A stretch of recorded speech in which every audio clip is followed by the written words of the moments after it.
ঘুম ছাড়া আমার প্রায় দিনটা একটা কাজেই যায়, প্রবলেম সলভ করা। আমি যখন থেকে বিজনেস করা শুরু করেছি তখন থেকে আমার কাজই হয়ে গেছে প্রবলেমের সলিউশন খোঁজা। কখনো নিজের কোম্পানির প্রবলেম, কখনো ক্লায়েন্টের বিজনেসের প্রবলেম। সত্যি বলতে কি, প্রবলেম ছাড়া আমার দিনই চলে না। শুধু বিজনেস না, আপনি জব করেন বা ফ্রিল্যান্সিং করেন অথবা যে কোনো কাজ করেন না কেন, সেখানে আপনার মূল কাজটা হয় একটাই, প্রবলেম সলভ করা।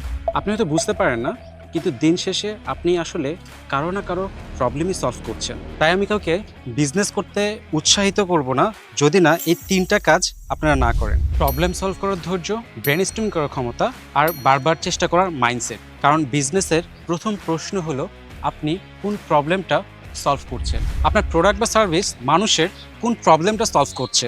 একটা স্টার্টআপ যখন ফান্ড রেজ করে বা আইপিও লঞ্চ করে, তারা আসলে ইনভেস্টরকে একটা জিনিসই পিচ করে, তারা কোন প্রবলেম সলভ করছে। তাই প্রবলেমকে ভয় পাবেন না। প্রবলেম মানে ফেইলার না, প্রবলেম মানে একটা সলিউশন খোঁজার সুযোগ।